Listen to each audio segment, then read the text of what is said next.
حضرت فاطمہ رضی اللہ تعالیٰ عنہ اپنے بابا نبی کریم صلی اللہ علیہ وآلہ وسلم سے بہت زیادہ محبت کرتی تھیں۔ ایک دفعہ آپ اپنے بابا نبی کریم صلی اللہ علیہ وآلہ وسلم کے گھر تشریف لائیں تو آپ نے پوچھا کہ بیٹی کیسے آنا ہوا؟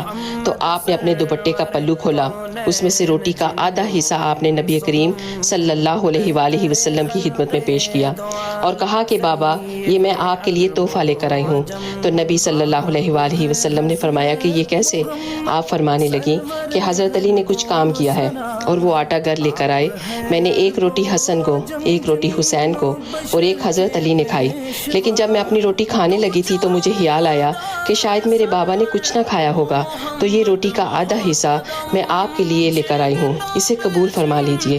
تو ہمارے نبی صلی اللہ علیہ وآلہ وسلم نے کہا کہ بیٹی مجھے قسم ہے اپنے رب کی، 3 دن سے میرے پیٹ میں روٹی کا ایک لقمہ تک نہیں گیا۔ اللہ اکبر۔ اس ویڈیو